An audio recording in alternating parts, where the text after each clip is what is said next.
বাংলাদেশে সবকিছু মানে নাগরিক যে অধিকারটা, বাংলাদেশের নাগরিক যে অধিকার, আমি যদি মনে করি সচেতনতা হওয়ার দরকার। আমি মনে করি বাংলাদেশে রাজনীতি করার আগে আগে দেশকে ভালোবাসো, দেশের জনগণকে ভালোবাসো, দেশের রাজনীতিকে বুঝো, দেন তুমি রাজনীতিতে আসো। রাজনীতি শুধু বললেই হয় না। রাজনীতিতে আমি নেতা হতে চাই, আমি বিএনপিতে হোক, আওয়ামী লীগ হোক, যে কোনো আপনার দলের হোক, শুধু আমি নেতা হতে চাই, আমি এমপি হতে চাই, আমি নেত্রী হতে চাই, হতে চাইলেই হওয়া যায় না। ওর পেছনে অনেক কিছু সাবজেক্ট আছে, যে সাবজেক্টগুলো শিখে আসো, জেনে আসো, তারপর রাজনীতিতে আসো, আমার কাছে মনে হয়। সো আমি কি করবো না, এটা হলো ভবিষ্যতের ব্যাপার। তবে আমি এতটুকু বলবো, দেশকে আগে ভালোবাসো, দেশের জনগণকে ভালোবাসো। রাজনীতি করতে পারবেন আসলে কি ভিডিও আছে আপনি জানেন? আচ্ছা, আপনার কাছ থেকে সেই একটাই আছে।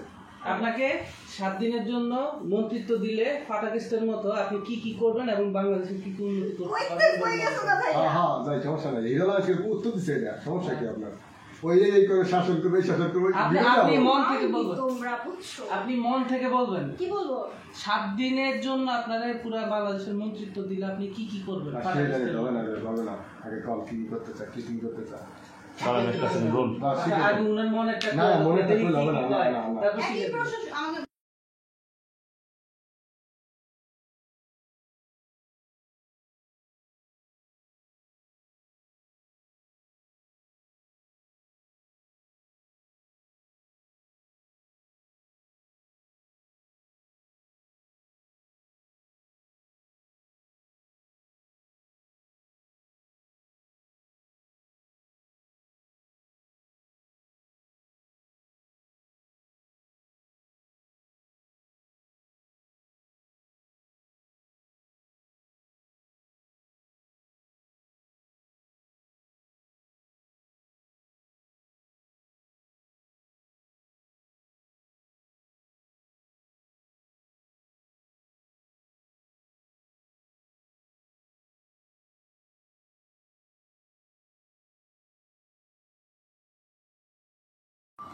ওকে, ফাটাকেস্টের মতো আপনাকে 7 দিনের সময় মন্ত্রিত্ব দিলে আপনি কি করবেন?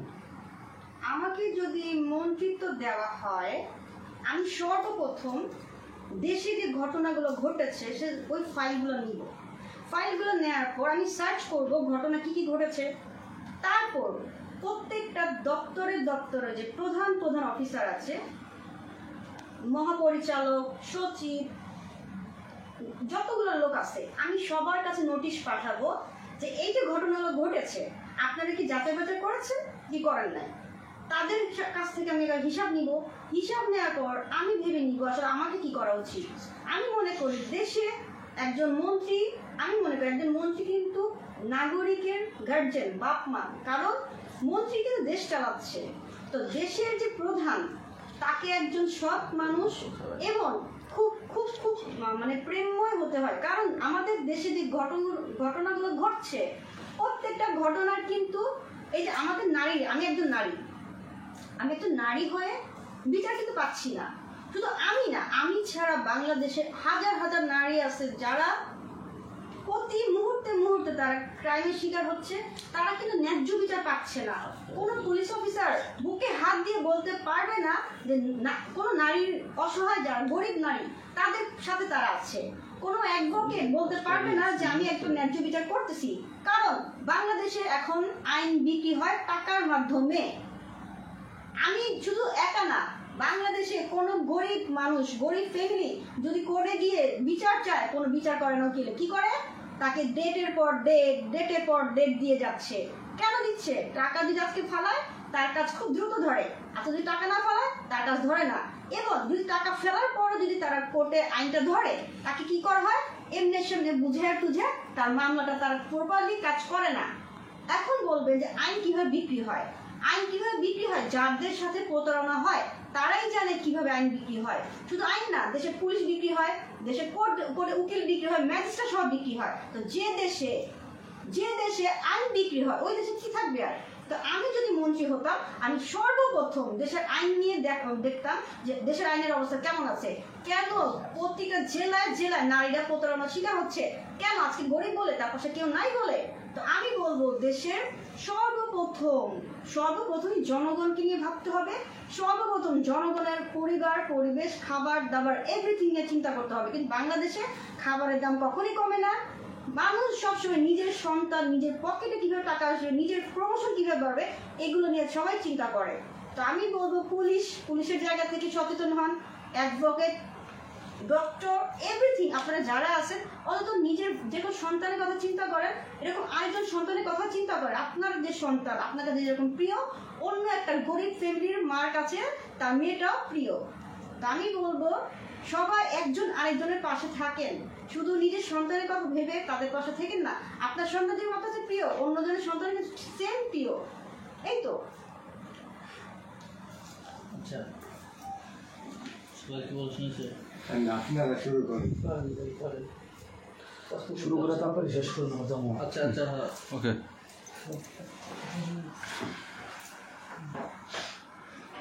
আচ্ছা, ক্যামেরা তো সব আপনার, আমি একটা কথা শিখাই দিই, সে কথা আপনার বলেন না।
আপু দুটো বলেন, আমি দেখুন দুটো শুরু করতে এই যাই।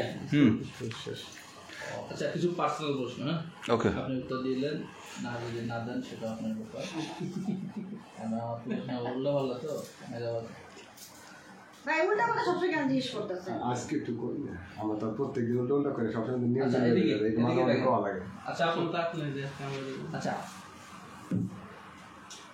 বর্তমানে মেয়েরা বিভিন্ন রকম মেডিসিন ইউজ করে বডি ফিগার বানাবার জন্য। আসলে আপনি কি কোনো মেডিসিন ইউজ করছেন কিনা? না, প্রাকৃতিক আল্লাহ যা দিছে তাই। তাহলে এত বড় কিভাবে হলো আপু? আমার বানায় দিছে, আমি কি করবো? গড গিফট বলে না, গড গিফটের শরীর আমার। এই কথা এইভাবে দাও যে এত বড় আনসার কেন? না না,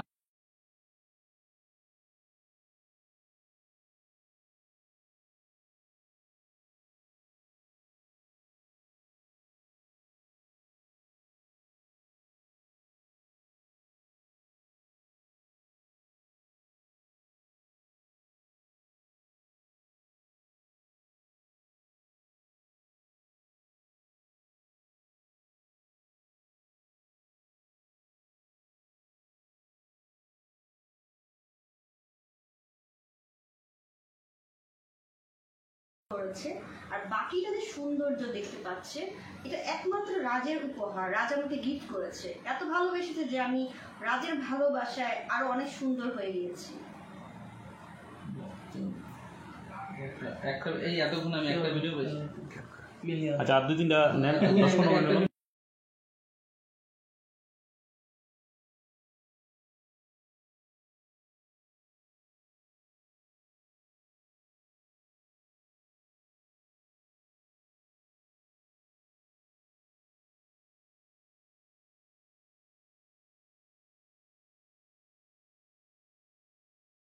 রাজকে নিয়ে বলেন যে এই এই যে কথাটা বলছেন, হ্যাঁ, এই কথাটাই আবার রিপিট যে রাজদের সাথে আমি একটানা 2 মাস রাত কাটিয়েছি, যার কারণে আমার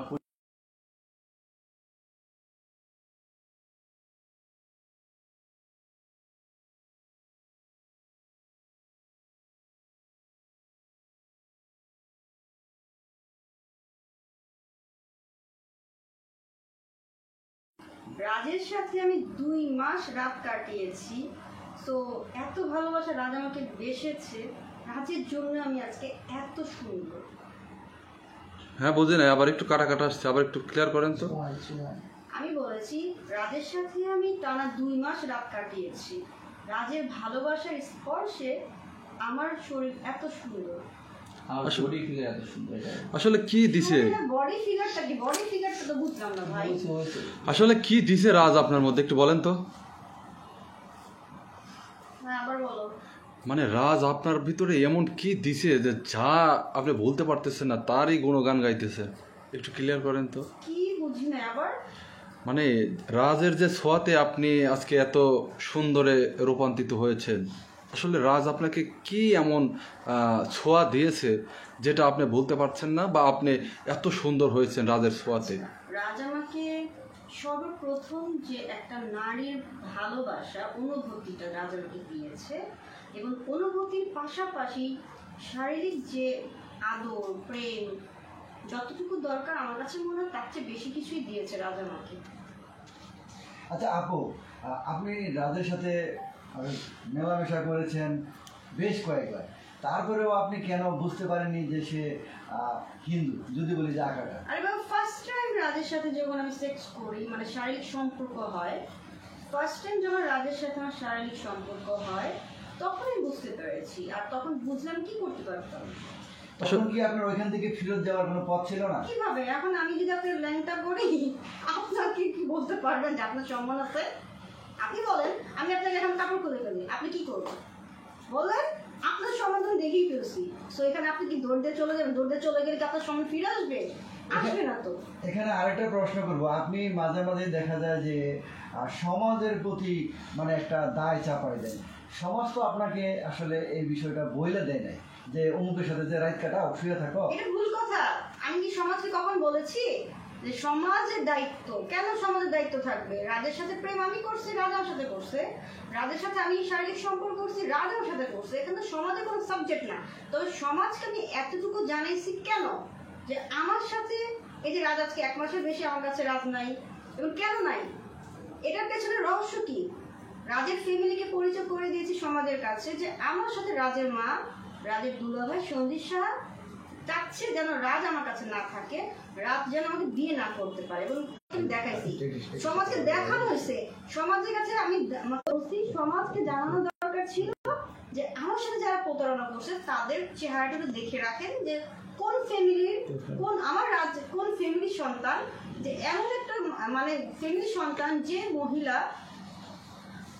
মহিলা একজন নারী হয়ে আরেকটা নারীর সম্মান কিনতে যায় টাকা দিয়ে। আচ্ছা আপু, আপনি যে বললেন যে রাজের আপনার কাছে 1 মাস নেই, কিন্তু একসাথে 2টা মাস ছিলেন, সেই রাজের কথা কিছু মনে পড়ে না আপনার? এত তার হাতের ছোঁয়া, তার ভালোবাসা, একসাথে খাওয়া দাওয়া, একটু আমাদের যদি জানান কেরকম মিস করেন তাকে আসলে এখন? আমি রাজকে প্রতি সেকেন্ড মিস করি, এবং এখন আমার খুব কষ্ট হয় রাজ কেন নাই। রাজ থাকলে হয়তো বা আজকে আমি আরো অনেক ভালো থাকতাম। মানে রাজের কোন কোন জিনিস আপনি স্পেশালি মিস করছেন, যদি আমাদের সাথে একটু শেয়ার করতেন? রাজের হাসিটাকে আমি খুব মিস করি। রাজ আমার সুন্দর করে হাসতে জানে, আর রাজ আমাকে অনেক টেক কেয়ার করে। মানে আমি যদি খাওয়া দাওয়া না করতে চাই, ও সবসময় আমাকে খাওয়ানোর জন্য পাগল হয়ে যায়। তোমাকে খেতেই হবে, তোমাকে খেতেই হবে, তুমি খাচ্ছ না কেন? আমি খাওয়া দাওয়া না করতাম তাহলে রাজ একটু রাগ করতো, এই আর কি। আচ্ছা, কাটে রোল আবার বুঝতে পারবো। আপু একটু জানতেই চাই যে আসলে এই রাজকে পাওয়ার জন্য আপনি কন্টিনিউ নিউজ করে যাচ্ছেন, আসলে রাজকে মানে যদি পান ঠিক এই মুহূর্তে, আসলে আপনার মানে কি আপনার অনুভূতিটা কেমন হবে? রাজকে পেলে আমি সর্বপ্রথম বুকে জোরে শক্ত করে রাখবো। কতক্ষণ রাখবো আমি জানি না। আর পাওয়ার পরে আমি বলবো যে তুমি এতদিন ছিলে না, আমি খুব কষ্ট পেয়েছি। আসলে রাজকে পাওয়ার জন্য আপনি আর এই পদক্ষেপটা কতদিন জারি রাখবেন? যতদিন আমি রাজকে পাবো না ততদিন। এবং যদি একটু জানতেই চাই যে আসলে এই নিউজ ছাড়াও আপনারা অন্য কোনো চিন্তাধারা আছে কিনা রাজকে ফিরে পাওয়ার জন্য? অবশ্যই আমি নিউজ ছাড়াও, এই যে মামলা করেছি, মামলা ছাড়া নিউজ ছাড়াও আমার অনেক প্ল্যান আছে, যেগুলো আমি আসলে আমার মাঝে রাখতে চাই। এটা আমি এখন কাউকে বলবো না, কারণ কাজের আগে যদি ঘটনা বলে দেওয়া হয় তাহলে কাজের মজাটা থাকে না। আমি সবসময় সবাইকে সারপ্রাইজ দিয়ে আসছি। সো আমি আগামী তো অনেক সারপ্রাইজ দিব জনগণকে এবং রাজের ফ্যামিলিকে। এবং একটু শেয়ার করবেন যে আসলে এই রাজকে মানে পাওয়ার জন্য আপনি যে আদালতে মামলাটা করেছেন, আসলে এটার প্রসেসটা কোন পর্যায়ে আছে ঠিক এই মুহূর্তে? এখন তদন্ততে আছে। হ্যাঁ, আপনার তদন্ত চলছে, তদন্ত রেজাল্ট আসবে, তারপর গিয়ে একটা রেজাল্ট আসবে। রাজের ফ্যামিলি থেকে আপনার সাথে কেউ যোগাযোগ করেছে কিনা? না, রাজের ফ্যামিলি থেকে কোনো মানুষ যোগাযোগ করছে না। তবে আমাকে হুমকি দেওয়ার জন্য সঞ্জিত সাহা আমার বাসায় আর সঞ্জিত সাহার দুটো ফ্রেন্ডকে পাঠিয়েছিল। আমার সম্বন্ধে জেনে আসছে আমি কি করি, আমার বিয়ে হয়েছে কিনা, এবং আমি যদি এরকম নিউজ কন্টিনিউ করি তাহলে তারা একটা ঝামেলা করবে, এতটুকু কথা বলে আসছে। কিন্তু তারা কোনো ভালো বক্তব্য করেনি আমাদের বাসায় যেয়ে। আচ্ছা, ক- তো গভীর রাতে যদি ঘুম ভেঙে যায় কার কথা মনে পড়ে? গভীর রাতে ঘুম ভেঙে গেলে আমার অবশ্যই রাজের কথাই মনে হয় যে আজকে রাজ আমার কাছে থাকলে হয়তো বা আমি অনেক ভালো থাকতাম। তখন কি করেন আপনি? কান্না করে আমার কান্না আসে, আমার রাজের তারা আমার পাশে দেয়। তখন কান্না করেন? অনেকে তো বলে যে আপনি যদি সত্যিকারে ভালোবাসতেন তাহলে কান্না করতেন মেয়ের সঙ্গে, আপনি অনেক হাসি খুশি, এই জন্য অনেকে বলে যে আপনি ভাষা ধরতেন। আসলে কান্না না, মানুষকে দেখা যদি কেউ কান্না হয় সেটাকে কান্না বলে না। মেকআপের পেছনেও যে আমি বলেছিলাম যে মেকআপের পেছনেও অনেক হিস্টোরি আছে আমার, যে আমি এখন তো বাসায় থাকি না, আমি রাস্তায় থাকি না, আমি কারো বাসায় থাকি। পাবলিক কিন্তু এটা জানে না আমি কোথায় থাকি, আমি কিভাবে আছি, আমি কি একবেলা ভাত খাওয়ার মতো সামর্থ্য আমার আছে কি না। আমি ক্যামেরার সামনে যখন আসি অবশ্যই মেকআপ করে আসি, কিন্তু মেকআপের পেছনেও একটা নারীর অনেক গল্প থাকে, অনেক কিছু থাকে যা জনগণ কিন্তু বুঝতে চায় না। জনগণ যা দেখে তাই বলে। তবে আমি বলবো, রাজকে আমি যদি ভালোই না বাসতাম তাহলে আমি আমার সম্মানকে নিয়ে কখনোই পাবলিকের কাছে প্রচার করতাম না। রাজকে ভালোবাসি বলেই যে আমি আমার অধিকারটা পেতে চাই যে রাজ যেন ফিরে আসে, রাজের মা যেন আমাকে অ্যাকসেপ্ট করে নেয়। যদি রাজ ফিরে না আসে সেক্ষেত্রে কি অন্য কাউকে জীবন সঙ্গী করার ইচ্ছা আছে? রাজ ফিরে আসুক বা না আসুক, রাজকে আমি ফিরে আনাবো বা আমি রাজের কাছে যাব। ইনকেস রাজ যদি মানে পৃথিবীর মায়া ত্যাগ করেন সেক্ষেত্রে কি করবেন? না, রাজ কখনো এই কাজটা করবে না। রাজ আমাকে ছেড়ে কোথাও যেতে পারে না। আচ্ছা, ঠিক এই মুহূর্তে আপনি শারীরিক অবস্থা এবং মানসিক অবস্থা সম্পর্কে আমরা একটু জানতেই চাই। আমার শারীরিক অবস্থা ভালো, কিন্তু আমি মানসিকভাবে অনেক অসুস্থ হয়ে গেছি। এতটা টেনশন করছি, আপনারা আমার ফেস দেখলে হয়তো একটু বুঝতে পারছেন আমি গত নিউজগুলোতে আমার ফেস কেমন ছিল, এই নিউজগুলোতে আমার ফেস কেমন। আমার টানা জ্বর যাচ্ছে, প্রচুর জ্বর, মানে টেনশন, আমার জ্বর চলে আসছে। এবং আমি 3-4 দিন নিউজ করি নাই। আমার সাংবাদিক ভাইয়ারা বলছিলাম নিউজ কেন করছি না, কারণ আমি আসলে মানসিকভাবে অসুস্থ। আমি আসলে অসুস্থ, জানি না আমার কখন কি হবে। তবে আমি বলবো যে আমি মানসিকভাবে অসুস্থ, আমার খুব জ্বর আসছে, খুব টেনশন হচ্ছে, টেনশনে আমার জ্বর চলে আসছে। আচ্ছা আপু, আপনাকে যদি কোনো প্রবাসী ছেলে বিয়ে করতে চায় তাহলে তার কি কি থাকতে হবে? আমি কাউকে বিয়ে করবো না। কাউকে বিয়ে করবেন না? না। তাহলে এই জীবনটা কিভাবে পার করবেন? রাজকে না, মানে রাত যতক্ষণ না আসবে ততক্ষণ আমি একাই থাকবো। ধরে নিন যে রাজ এলো না আপনার জীবনে, আপনার মিলন হলো না, সেই ক্ষেত্রে আপনি কি করবেন? কাউকে কি বিয়ে করবেন না? আমি মানবই না। রাজ যদি 500টা বিয়ে করে আমি 501 নম্বর বউ হবো, তাও রাজ কি চাই? আচ্ছা আপু, একটা রাজের কথা বাদে দিলাম, একটা মেয়েকে বিয়ে করার জন্য একটা ছেলে গুণ থাকা জরুরি বলে আপনি মনে করেন? একটা মেয়েকে বিয়ে করার জন্য একটা ছেলের সবচেয়ে বেশি গুণ হচ্ছে একটা সৎ মানুষ। একটা সৎ মানুষ, সৎ হাজবেন্ড বা সৎ বয়ফ্রেন্ড যখন পাশে থাকে তখন একটা মেয়ে একদম না খেয়ে থাকতে পারে, কিন্তু তার সৎ ভালোবাসাটা ছাড়া থাকতে পারে না, সৎ জামাই চেহারাটা ছাড়া থাকতে পারে না। কারণ একটা নারী সবসময় চায় আমার একটা পিওর ভালোবাসা, আমাকে যে পিওরভাবে ভালোবাসবে, পিওর ফিল করবে, পিওর সম্মানটা দিবে। একজন ভালো পুরুষও কিন্তু সেই সম্মান, সেই ভালোবাসা, সেই টেক কেয়ারটা করতে জানে, আমার কাছে মনে হয়। খাবার কোনো বিষয় না, একজন না খেয়ে থাকা যায়, কিন্তু ভালোবাসা ছাড়া থাকা যায় না। আচ্ছা আপু, ধরে নেন যে রাজের সাথে আপনার কোনো সম্পর্ক নেই, তো এখন আপনাকে অন্য কেউ বিবাহ করতে চায়, তো সেই ক্ষেত্রে তার মানে কি কি যোগ্যতা থাকতে হবে, তার মাসিক কত টাকা ইনকাম আমি থাকতে তো হবে? বিয়ে করবো না রাজকে ছাড়া। আমার বলেন। আমি রাজকে ছাড়া কাউকে বিয়ে করবো না। রাজ যতক্ষণ না আসবে ততক্ষণ আমি এরকম একাই থাকবো। রাজের ভিতরে কি আছে এমন? রাজ আমাকে অনেক ভালোবাসা দিয়েছে, যা সবার মাঝে পাবো না। আচ্ছা একটু জানতে চাই আপু, আপনার নাকি অনেক এনার্জি ড্রিঙ্কস, তো আপনি ঠিক এই মুহূর্তে রাজকে ছাড়া কিভাবে দিন অতিবাহিত করছেন? প্লিজ আবার কি বলবেন? জি, আমি জানতে চাচ্ছি যে আপনার নাকি প্রচুর এনার্জি ড্রিঙ্কস, মানে এনার্জি আর কি, তো আপনি আসলে এই মুহূর্তে রাজকে ছাড়া কিভাবে দিন অতিবাহিত করছেন? আচ্ছা, বিষয় হচ্ছে যে হ্যাঁ আমি আমার অনেক যেটা বলেছেন, বিষয় হচ্ছে যে আমি তো আসলে আপাতত আমি রাজকে নিয়ে টেনশন করছি যে আমার রাজ কোথায় আছে, আমি রাজ কীভাবে পাবো। টেনশন করতে করতে আমার জ্বর চলে আসছে। সো মানুষ যখন মন ভালো থাকে না, শরীর ভালো থাকে না, তখন তার মাঝে অন্য কিছু চিন্তা কিন্তু মাথায় আসে না। সো আমার মাথায় অন্য কিছু আসছে না। আমি শুধু এখন রাজকে ধন্য হয়ে খুঁজতেছি যে আমার রাজ কোথায়। মানে আপনি বলতে চাচ্ছেন যে পেটে খাবার না থাকলে কোনো কিছু চাহিদা আসে না? না, পেটে খাবার না, মনে যদি শান্তি না থাকে কোনো কিছুই হয় না।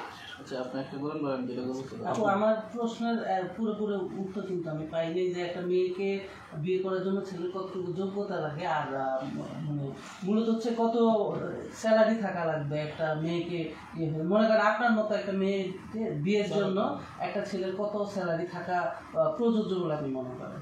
আমি তো শুধু ভালোবাসা চাই, আমি আর কিছুই চাই না। কোনো স্যালারি চিনি না, কোনো খাবার দাবার চিনি না। আমার শুধু ভালোবাসার মানুষ আমাকে ভালোবাসে, বেশি আমার কাছে থাকবে। যদি আমাকে রাস্তাও থাকে, আমি একটু রাস্তাও থাকতে চাই।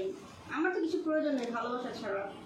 এখন আপনি এই কথা বলতেছেন, যদি সত্যি কিছু না থাকে তখন কি সত্যি? আরে ভাই, আপনি জানেন না, আমি তো জানতাম না রাজের বাড়ি হলো আপনার ধানমন্ডি রায়বাজার। আমি যখন রাজকে জানতামই না, রাজ আমার কিছুই বলে নাই। আমি একটু রাজের সাথে সারা রাত যদি বাইরে ঘুরতাম না গাড়ি দিয়ে, ও আমাকে নিয়ে ইচ্ছে করে এই ধানমন্ডির লেকে বসে থাকতো ভোর রাত পর্যন্ত। ওর সাথে আমি মনে করেন ছাদে বসে থাকতাম। আমি তো জানতাম না রাজ কোথায় থাকে, কি করে। আমি তো রাস্তায় অবশ্যই রাজের সাথে ছিলাম। তখন তো আমি রাজের কাছে খাবার দাবার থাকার জায়গা কিছুই চাই নাই। আচ্ছা আপু, আপনার মাসিক মেকআপ খরচ কত? আপনি যেভাবে সাজুগুজু করেন, চুল স্টাইল, পোশাক বিভিন্ন, মানে আপনার লুক খুব ভেরি নাইস, তো আপনার মাসিক মানে মেকআপ খরচটা কত একটু উল্লেখ করে বলবেন যে আমার মাসিক খরচ এত টাকা এই করি? আসলে আমি না আজ পর্যন্ত কখনোই কোনো কিছু স্পেশালি খাবার দাবার আমার মেকআপ কখনো আমি হিসাব করে দেখি না আমার কত খরচ হয়। তবে অনেক খরচ হয়, কারণ আমি যেই ফেস ওয়াশ বা যেই প্রোডাক্টগুলো ইউজ করি অনেক দামি, অনেক ভালো ব্র্যান্ডের, তো ভালো টাকাই যায়, কিন্তু ওই হিসাব করি না যে আমার কত যাচ্ছে। এই অ্যামাউন্টটা কত হতে পারে আনুমানিক? 2-3 লাখ বেশি হবে, আমি আসলে আইডিয়া করতে পারছি না, কিন্তু অনেক বেশি যায়। 4-5 লাখ টাকা আমরা ধারণা করতে পারি না, কেবল কি বলেন? কত? 4-5 লাখ এরকমই হবে, না, কিরকম করম বলেন? এরকমই হবে। কারণ এরকম না, আমি কিরকম 4-5 লাখ বলেন? বুঝে না, আমি শপিং করতে গেলে আমার মনে হয় 30-40 হাজার টাকা শুধু কসমেটিক্সে চলে যায়। তো মানে আমি একটা পার্স যদি ইউজ করি 5,000 টাকা, 3,000 টাকা পার্সের দাম। একটা রিং পরতে যে রিংয়ের দাম আপনার 1,800 টাকা। এখানে আমি যদি আপনার হেয়ারের কথা আসে, আমার প্রত্যেকটা হেয়ার মনে করেন 25,000, 15,000, 8,000 এরকম করে দাম। তো দেখা গেছে যে এরকম করে যদি অনেক কিছু কেনা হয় তাহলে অনেক টাকাই হয়ে যায়। একটু জানতে চাই আপনার এই আয়ের উৎস কোথায়? আমার প্রথমত আমার বাবা আমাকে খুব ভালোবাসে, আমি আমার আব্বুর সাপোর্টিংটা অনেক পাই। এছাড়া আমি তো আপনার এই যে আপনার বলছি কাপড়ের বিজনেসটা করি, আমি অনলাইনে কাপড় সেল করি, ওইখান থেকে আমার ইনকাম আসে। এবং আমার যে বাড়ি আছে, মানে আমার বাবার বাড়ি বলছি না, আমার ঢাকার বাইরেও বাড়ি আছে, ওইখান থেকে আমি ভাড়া পাই, রুম ভাড়া দিয়ে আমার কিছু না, ওখান থেকে কিছু টাকা আসে, এইভাবে আমার চলে যায়। আচ্ছা আমি একটা প্রশ্ন, জুবাইর আমার ফোনটা কি জানেন? আসেনি কেউ। জুবাইর আমার ফোনটা কইতেছে কি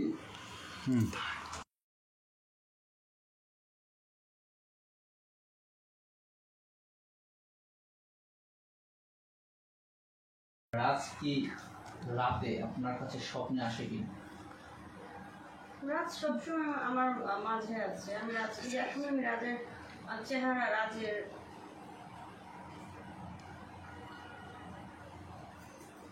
হাসি মিস করছি।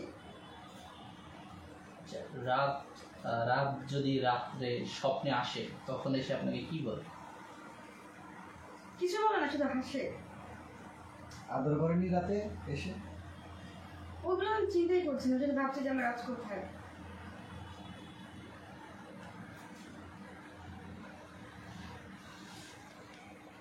আপু আমরা দেখতে পাচ্ছি রাজের কথা বলতেই আপনি কান্না করে দিচ্ছেন। আসলে কতটুকু ভালোবাসেন, যার জন্য আপনি আজকে প্রায় টানা 1.5 মাস হয়ে যাচ্ছে পাগলের মতো ছুটে বেড়াচ্ছেন, রাজকে খুঁজছেন। আসলে কতটুকু ভালোবাসলে একটা মানুষ ফ্যামিলি ত্যাগ করতে পারে বা ধর্ম ত্যাগ করতে ডিসিশন নেয়। একটু যদি আমাদের সাথে সেই ভালোবাসার বহিঃপ্রকাশটা একটু যদি আমাদের সাথে প্রকাশ করতে।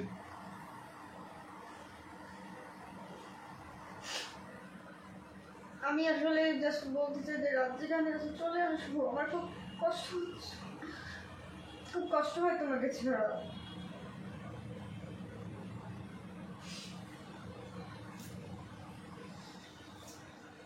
আচ্ছা, ভালোবাসা একটা কথা আছে যে ভালোবাসায় কোনো কিছুই মানে না। আসলে আপনারা কীরকম ভালোবাসছেন আসলে, যে এখন পর্যন্ত মানে রাজের কথা শুনতেই আপনার চোখে জল এসে পড়েছে। রাজকে কতটা মিস করছেন, কতটা ভালোবাসেন? অনেক ভালোবাসি। যে রাজকে আমি এতটাই ভালোবাসি যা প্রকাশ করতে পারবেন, এভাবে একটু মিলে বলে দেন। হ্যাঁ, রাজকে আমি অনেক ভালোবাসি। আমি আসলে জানি না আগামী দিন কি করব, জানি না আমি, তবে জানি না আগামী দিন কি হবে।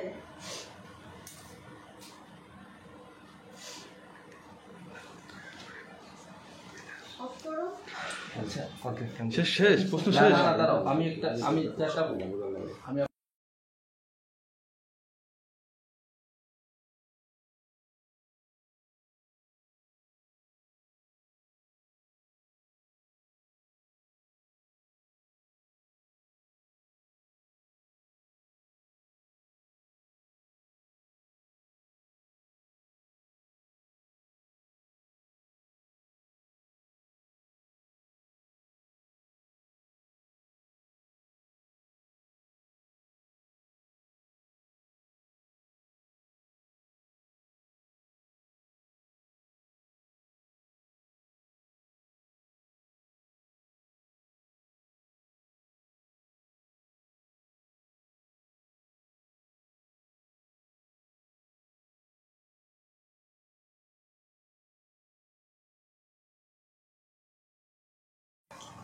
আচ্ছা যাও।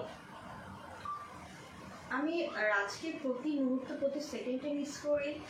যখন অনেক একা থাকি, যে আমি একা মানে একদম একা থাকি, ওই সময় আরো বেশি মিস করি রাজকে আমি। সো অনেক খারাপ লাগে রাজের জন্য, যে রাজ কোথায় তুমি। আমি শুধু এতটুকু বলবো, আল্লাহ তুমি রাজকে যেখানে রাজকে ভালো রাখো এবং তুমি চলে আসো। এই যে আমি কান্না করছি, অনেক আপুদের না আমার কান্না দেখে হাসি পাবে, আমি জানি। অনেকে বলবে যে ক্যামেরার সামনে এসে ঢং করছে কত, আসলে ঢং না। আমি বলবো যে একটা নারী হয়ে, একটা মেয়ে হয়ে, একটা মেয়ের কান্না দেখে বা একটা খারাপ সময় দেখে কখনো হাসবেন না। তার জন্য যদি দোয়া না করতে পারেন, অন্তত খারাপ কথা বলবেন না। আমি সত্যি আজকে অনেক ভালোবাসি, আর ভালোবাসি বলেই আমার খুব কষ্ট হচ্ছে, যা আমি বোঝাতে পারবো না। এবং আগামী দিনে কি হবে সেটা আমি জানি না, আপনারা হয়তো জানতে পারবেন। কারণ একটা নিউজ হলে, একটা ঘটনা ঘটলে অবশ্যই সবাই জানে এবং আপনারাও জানবেন। এবার শেষ করি ভাইয়া। আচ্ছা আপু, আমি একটা লাস্ট কোশ্চেন করি আপনাকে। আপনি কি এখন পর্যন্ত মুসলিম রয়েছেন নাকি হিন্দু অলরেডি হয়ে গেছেন রাজের জন্য, রাজের ভালোবাসায় মগ্ন হয়ে? আচ্ছা, আপনি যেহেতু ধর্মটাকে নিয়ে আবারও জিজ্ঞেস করছেন, আমি রাজকে যতক্ষণ না পাবো ততক্ষণ তো আমি মুসলিম ধর্মেই থাকবো। যখন রাজ আমার কাছে আসবে বা আমি রাজের কাছে যাব, রাজ যেটা বলবে সেটাই আমি করবো। কারণ আমি রাজের কথার বাইরে কোনো কিছু করি না। যখন যা করি আমি রাজকে জিজ্ঞেস করি। আমি অন্তত চাই আপাতত রাজ আমার কাছে আসবে। আমি এখনও মুসলিম ধর্মেই আছি, কারণ বাবা মার কাছে ছেড়ে চলে আসছি। ধর্ম ছেড়ে তো আমি এখন আসি নাই। ধর্ম ছেড়ে তখনই যাব যখন রাজ আমার কাছে থাকবে। তো আমি বিশ্বাস করে রাগ চলে আসবে। আচ্ছা আপু, অনেকে বলে যে আপনি এই কথাটা বলার কারণে আপনাকে অনেকে সাপোর্ট করছে না, আপনি একজন মুসলমান হয়ে আপনি কেন হিন্দু ধর্মে যাবেন, এই জন্য তারা আপনাকে সাপোর্ট করছে না। এই বিষয়টা আপনি কি বলেন? এখন আমি বলবো কোন মেয়ে কি চিন্তা করে আমি জানি না। আল্লাহর কাছে দোয়া করি প্রত্যেকটা নারীর জীবন যেন এরকম কান্না আসে, এরকম কষ্ট আসে, তখন বুঝতে পারবেন যে আমি কেন ধর্ম থেকে আরেক ধর্ম যেতে চাইছি। কারণ যার শরীরে ব্যথা পায় ওই মানুষই কষ্ট বুঝে, যার জীবনে কষ্ট আসে ওই কষ্টের মর্ম বুঝে। তো যারা আমাকে নিয়ে বাজে বাজে কথা বলেন, যে আমাকে জুতা দিয়ে বাড়িতে মন চায়, সেই আপুদেরই বলছি, আপনাদের জীবনে যদি এরকম ঘটনা ঘটে তখনই আপনারা বুঝতে পারবেন যে আমার কতটা কষ্ট হয়েছে। আপনাদের তো হয়নি, আপনারা কি করে বুঝবেন? আপনাদের যদি কখন হয় তখন আপনারা নিজেরাই বুঝতে পারবেন। আচ্ছা, লাইভে একটা কমেন্ট আসছে, বলতেছে যে আপনি যেই মাত্র কান্না করছেন সেই কান্না নাকি অভিনয়, আপনি অভিনয় করছেন। আচ্ছা, উত্তরটা দেন আপু। আচ্ছা, চোখের পানি, আমি তো লাইভে ছিলাম, কথাও বলছি না। আমি যদি চোখে গ্লিসারিন লাগাতাম আপনারা দেখতে পেতেন না। আমি তো লাইভে বসেই কথা বলছি। তো আমি যদি লাইভে বসে কথা বলি, আমি তো সরে যাইনি, চোখে গ্লিসারিনও লাগাই নাই। তা আমি যদি গ্লিসারিন লাগাতাম চোখে তাহলে চোখে পানি পড়তো। তো আপনারা তো দেখছেন আমি চোখে কিছু লাগাইছি কি লাগাই নাই। তো আমি যে চোখে পানি কান্না চলে আসছে, আপনার কি মনে হয় চোখের পানি এমনি এমনি চলে আসে? আপনারা জনগণ আর কত খারাপ আর কত নিচে নামবেন মানুষকে খারাপ বানানোর জন্য? চোখের পানি এত সস্তা, মানুষ চাইলে কি কান্না করতে পারে? আচ্ছা আপু, সম্ভব না। আচ্ছা আপু, আমি একটু আপনাকে একটা কথা শিখিয়ে দিই। একটু এই কথাটা just বলেন যে আপনারা যারা বলেন যে আমি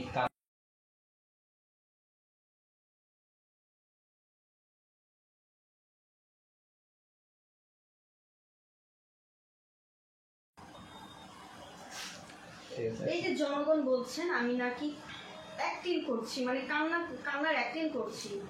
তো পুলিশ যখন একজন পাবলিককে থানায় ধরে নিয়ে যায়, চোরের মতো পেটানো হয়, গরম পানি দেওয়া হয় শরীরে, তখন মানুষ কি কান্না করে? আর আমাকে তো এখন চোরের মতো কেউ পিটায় নাই, আমার শরীরে কেউ গরম পানিও দেয়নি। তো আমি কি এমনি এমনি কান্না করছি? কান্না কখনোই অভিনয় করে না, কান্না মানুষের ভেতর থেকেই আসে। আমি তো আপনাদের সামনে লাইভে বসে কথা বলছি। তো আমি যদি আপনাদের সামনে বসেই কথা বলি, আপনারা দেখেননি আমার চোখে কোনো গ্লিসারিন লাগানো হয়েছে কি না? চোখের জল এত সস্তা না যে চাইলেই কান্না করা যায়। যে মন থেকে ভালোবাসে সে বোঝে ভালোবাসার যন্ত্রণা কি। বলেন। যে মন থেকে ভালোবাসে সেই বোঝে কান্নার মর্মটা কেমন হয়, কতটা কষ্ট হয়। আমার ভিতরের অবস্থানটা আপনারা বুঝতে চেষ্টা করেন। আমার ভেতরের অবস্থা প্লিজ আপনারা বোঝার চেষ্টা করেন। বা কি কারণে আমি এত রহস্য নেই। রাজকে আমি কতটা ভালোবাসি এবং আমি কতটা অসহায়। আচ্ছা, শেষ করবো, সর্বশেষ